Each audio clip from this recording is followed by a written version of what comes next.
This video is on the YouTube channel of the Miami Valley Fair Housing Center. My name is John Zimmerman, and I am the Vice President. Welcome to this segment of a recorded live class on the 2022 Reauthorization of the Violence Against Women Act. Our last section, Section 6, Obligations of Housing Providers, and the overview.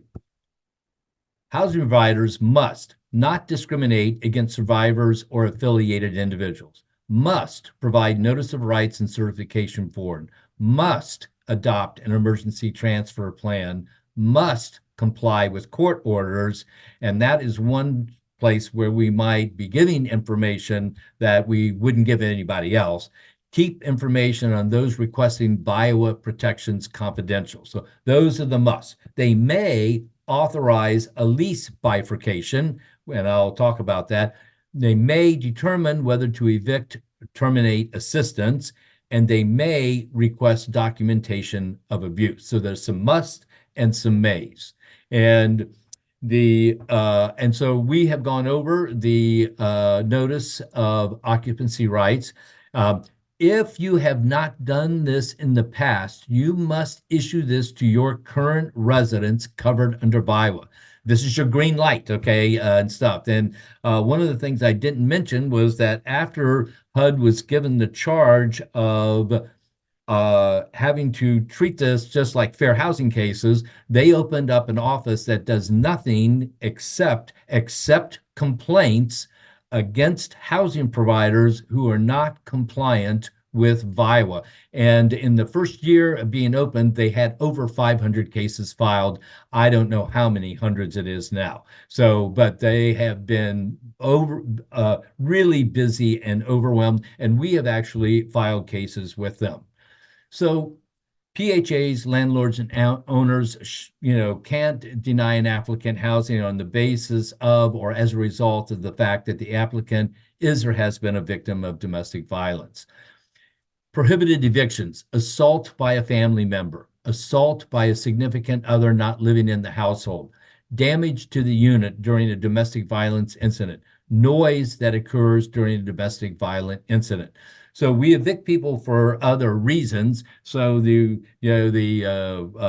person who's doing the assaulting may be gone; they could be in jail, and we find out in 3 months that this person does not have the money or doesn't qualify any longer for the subsidy, and we have to give them up to 90 days to find a place. So, but for these particular reasons, we have to go after the perpetrators, and that's the big thing, is to take the light off the victim and evictions and shine it onto the perpetrator and ask for accountability. So termination to be used only when there are no other actions that could be taken, included but not limited to transferring the victim to a different unit, barring the perpetrator from the property, contacting law enforcement to increase police presence or develop other plans to keep the property safe, or seeking other legal remedies to prevent the perpetrator from acting on a threat. So these are all things that are being suggested to do, and termination is always the last resort. So proving domestic violence. A covered housing provider may accept information from the tenant through a verbal statement with no further documentation, or ask for additional proof of violence. So a written request to a tenant is required, and any request to the tenant for additional documentation must be in writing, and they have 14 days from the receipt of the request to provide the documentation. And, if they call, they say, gosh, it's going to take me 15 days because, I got it on a Friday and I just don't have time to get, with everyone to get it done. I have to work every day. I can't get down to the police station. You can be flexible, but absolutely there must be an interactive dialogue when a tenant starts requesting stuff to have their VIOA rights triggered. So use third-party documentation only when, as a must, when a landlord receives conflicting documentation. So that we see cases where we'll just say husband and wife, and they're fussing, and they're both saying she beat me up, he beat me up. What are you to do? Okay, so tenants have 30 calendar days from the date of the request for third-party documentation to provide that, and so they can both get attorneys, they can get their family members, they can get people signing affidavit. What do they do to get that? Get police reports, and the police report might identify, in fact, what happened. So that's when you can insist on this, third-party documentation. So tenants and applicants must be able to choose which of the forms of documentation listed in VIWA to give the housing providers uh, uh, to document that occurrence, including a police, court, or administrative record, the HUD self-certification form. So you might say, yeah, just give me a police report. I'm fine with that. I don't need anything else. But you might say, yeah,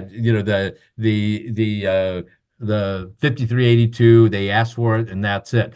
Statement from a third party, like an employee, an agent, or a volunteer. I train lots of service techs, and service techs need to be trained that it is under both the 2016 Fair Housing Regulations on Harassment and VIWA that they need to report problems about tenants up the line. Okay. And we're always amazed sometimes when something happens and someone says, oh, yeah, we know that that guy's been beating her up for 3 months, but they never told the property manager. And so we can't have service techs doing that. They need to be trained. I know Greater Dayton Premier Management required all 132 of their employees to be trained on this course. So they can get a statement from a third party, an employee, an agent, a volunteer, or a victim service provider, so that the family abuse shelter might be providing that, an attorney or a medical professional or a mental health professional. So all of those things, we are a lot of tools to prove domestic violence. When the professional makes that verification, I'm going to repeat, they must attest under penalty of perjury their belief that the incident in question is a bona fide incident of abuse.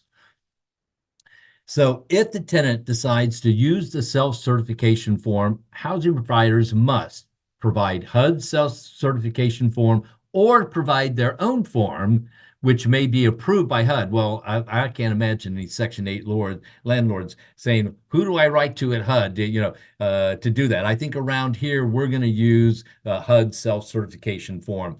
So, and that form must be made available in other languages. And HUD has it translated into 12 different languages now, more to come. And on that resource page that I had at the very beginning, I said, this is a toolkit. You can see, go right to that, and all 12 of those will be there. So certifications are required to be kept confidential. You have to limit which employees have access to information, and you cannot put it in a shared database or disclose to any third parties. The limited exceptions are, of course, the courts, and the judge says, yeah, I need this information. You're going to give it to the judge, and you have your attorney hand it over.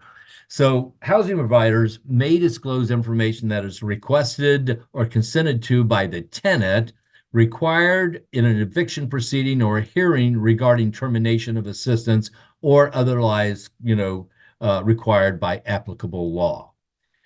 So actual and imminent threat. So that refers to a physical danger that is real, would occur within an immediate time frame, and could result in death or seriously bodily harm. And so that when people say, I have an actual or imminent threat, and they then tell us about it, it should be meeting these things that you see on this page. So public housing authorities and owners can still evict if they can demonstrate and blank actual and imminent threat to tenants or employees at the property if the survivor is not evicted. So that is where, it's important to know this for both reasons, what the victim is saying to us and what keeping them there things that might happen. Eviction should occur only if there's no other action to be taken that would reduce or eliminate the threat. And so that when, in fact, we see things like people pulling out guns and stuff like that, and they're shooting at each other, then our tenants and other tenants and employees need to be protected because our main obligation is what I call DSNS, decent, safe, and sanitary housing. And safety is always of the utmost concern.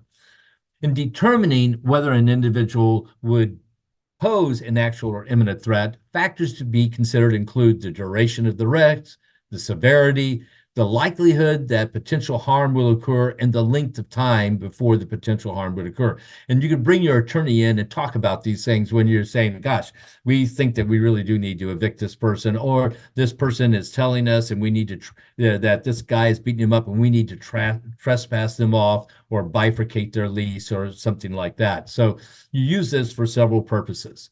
So covered housing provider must comply with court orders and the rights of access and control of property, including civil protection orders. So sometimes when people move out because of safety planning, they move to another county, they might leave some stuff. And if there's a court order to allow them back into the apartment to get it, then you comply with that.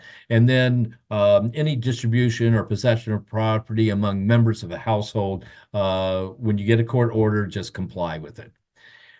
If the abuser was the head of the household and the abuser is evicted or abandons a unit, the survivor is permitted to establish eligibility in their name, and to do this, they must be given 90 days. The housing authority could terminate a housing choice Section 8 voucher assistance to the abuser while preserving assistance to the survivor. If a family breakup results from an occurrence of domestic violence, this could happen in the rapid rehousing landlord. Okay, so whether it's Section 8, it could be Shelter Care Plus. There's lots of different vouchers out there. So there could be lots of places where the abuser is gone and a family breakup results, so that the PHA or the Continuum of Care Agency must ensure that the victim retains assistance. So survivors may request that vouchers be transferred to their names because of abuse. So family breakups and Section 8 vouchers. Who gets the voucher? The housing authority consider lots of things, whether remaining family members should get the assistance, interests of the minor children or of ill, elderly, or disabled family members, whether family members were forced to leave the unit because of domestic violence, and whether any family member is receiving protection as a victim of domestic violence. So they can look at all of these things when they're looking at a family breakup. And Section 8 landlords, if someone wants a bifurcated lease or something like that, or you need to evict the abuser, you have got to get in touch with Metro Housing or with GDPM or Green Met Housing, wherever you are working, so that they can be apprised of what's going on a day-to-day basis. So the bifurcation is where, the multifamily landlord gives the survivor part of the lease, and the individual who's evicted is the sole tenant. The landlord must provide the remaining tenant an opportunity to establish eligibility. So not every time do we have to trespass the abuser off the property. Sometimes families break up, they get divorces, that things lead to that, and that when we're into that situation and they're breaking up because of abuse, and it could even be two-way abuse, the PHA or the multifamily landlord may say, I'm going to establish two leases, and you give each of the parties 90 days to reestablish their program eligibility. So you must have a mandatory internal emergency transfer plan. And it allows survivors to transfer to another safe unit when they expressly request the transfer. They reasonably believe they are threatened with imminent harm if they stay in the same unit. And if the tenant was a victim of sexual assault that occurred on the premises during the 90 calendar days preceding the date of the emergency transfer request. There is no limit on the number of transfer requests a victim may make. But I also want to warn you right here, I'm not particularly fond of this part of VIWA because it doesn't say, oh, by the way, these victims, many of them still retain their rights under the Fair Housing Act. And if this is a person with a disability and the 90 calendar days, they might say it happened 100 days ago, and I, due to my disability, wasn't able to express that to you. I want a reasonable accommodation for you to extend that number of days, then you must do that. So always keep in mind that women who are victims of domestic violence who have disabilities are 8 times more likely to be abused than women without disabilities. So this is an important thing to think of, that we're talking about VIWA, but the Fair Housing Act always rides side by side with it. Gives priority to victims in relation to other categories of individuals. So the mandatory internal emergency transfer plan must do this: give priority to victims in relation to other categories of individuals seeking transfers or placements on the waiting list. Allow for a tenant to transfer to a new unit when a safe unit is immediately available and the tenant does not have to apply to occupy that unit. You can't require third-party documentation to prove VIWA protection. So provide the emergency transfer plan upon request, and the plan must be publicly available whenever feasible. So the confidentiality, the PHA, the Section 8 owner, the multifamily landlord does not disclose the location of the new unit to the abuser. And you cannot include turning down or transfer as a basis for termination. Okay, so the mandatory internal plan must describe policies for assisting a tenant in making that transfer under VIWA when a safe unit is not immediately available. So I probably should have highlighted that in here. Include policies for assisting a tenant who is seeking an external emergency transfer under VIWA out of or into the covered housing providers program or project. So lots of things. The model really repeats a lot of this and will take you, as you're developing your emergency transfer plan, that there is if you just agree with HUD's language and you don't want to change it, there's a lot of fill in the blank with your name, and a lot of these things will be there. But make sure that once you do this, that you share this with your attorneys and that your attorneys understand that it has to have all of these different elements so that when they review it for you. The mandatory internal emergency transfer plan. So those were all the must. These are the mays. Okay. Require tenants to document an occurrence of domestic violence, dating violence, sexual assault, or stalking before transfer. And you may require tenants to submit a written request before a transfer occurs, certifying they meet the criteria for an emergency transfer. So these are things you don't have to do, but you can. Emergency transfer plan costs. So housing providers pay for unit turnover costs. PHAs can utilize the limited vacancy provision of 24 CFR 99150 that allows an operating subsidy to be paid for a limited number of vacant units under an annual contributions contract. And so tenants have to pay for moving costs, including any application fee, security deposit, and HUD encouraging housing providers to bear these costs where possible or to work with victims to identify possibilities for funding transfers. If it is an internal transfer, a housing provider cannot require a new security deposit or application fees. So you could have a voluntary internal emergency transfer plan. That plan may make arrangements, including memos of understanding with other management agents of HUD multifamily housing. you could provide a letter that the victim may share with prospective covered housing providers, indicating the victim is eligible for an emergency transfer and is seeking an internal emergency transfer because a safe unit is not immediately available, and create an admissions preference for victims seeking an external emergency transfer from another covered housing provider. And so internal and external transfer requests can be concurrent. Okay. And in Chicago, HUD created a voluntary network among project-based multifamily properties.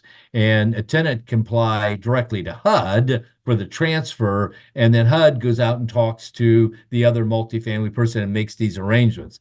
After the tenants and HUD form where it may be safe or unsafe for them to move, the staff in HUD identifies potential availabilities. And so to make the transfer program work, HUD relies heavily on larger property owners. So those are some things that we can think about. I've always thought that possibly that Miami County, Preble County, Clark, Greene, Montgomery County, the PHAs could get together and they could talk about, could we have a cooperative program for this? We know that in this county, there's at least 18 to 20 domestic violence assaults every month. And so some of them happen at multifamily properties that, in fact, are need to be compliant with VIWA. I don't know what the stats are in the other counties that I talked about. So we're at our last section, and these are resources for you to do continuing education. If I were able to tell you everything about VIWA, we would be here for 9 hours. It would just take forever. And so this section has resources for fair housing and domestic violence services, national victims advocates, and study guides for VIWA. And so if you've been a victim of sexual harassment in housing in the U.S., here's how to report it. Locally, the Miami Valley Fair Housing Center or Advocates for Basic Legal Equality. The state, the Ohio Civil Rights Commission, the Department of Justice has a 844 line, and HUD has an 800 line. Since HUD and Justice developed those lines in 2018, in the last 5 to 6 years, they have helped more victims of domestic violence and sexual assault than they helped in the previous 20 years. And they have recovered millions of dollars for people in fines and in relief. So state and federal agencies. So there's always the HUD office in Columbus, the Ohio Civil Rights Commission. These are all of the Ohio private and public fair housing organizations. I'm not going to read them. You're going to get this list. They're from Akron, Painesville, Cincinnati, Cleveland, Dayton, Toledo, Columbus. This is the newest one in Columbus, the Appalachian Ohio Fair Housing Center, which is covering 5 cities, and then in Clark County in the city of Springfield. So this is the National Domestic Violence Hotline. And to study VIWA, we've got the Violence Against Women Act Part 1 and Part 2, Understanding Survivors' Experiences, and Part 2, Legal Protections for Survivors. I really believe that this would be something that managers of compliant companies should allow staff time on the job to review these, and they have videos and PowerPoints and stuff like that. So they're really excellent. Considerations for emergency shelter grants and continuum of care programs. This is really a great thing. I only hit on the high points, things that I think people need to do today. You can learn more about strategies on implementing quality emergency transfer plans, methods to improve quick, low barrier access to safe housing options for survivors, and then develop partnerships with victim service providers. So these are all really great things to do. And then we have HUD's memorandum assessing claims of housing discrimination under VIWA. And this memorandum discusses the legal theories and examples of recent cases. It also explains how VIWA protects some domestic violence victims from eviction, denial of housing, or termination of assistance on the basis of violence perpetrated by their abusers. So this is a really great thing to supplement what I'm doing in terms of just giving you the basics of VIWA.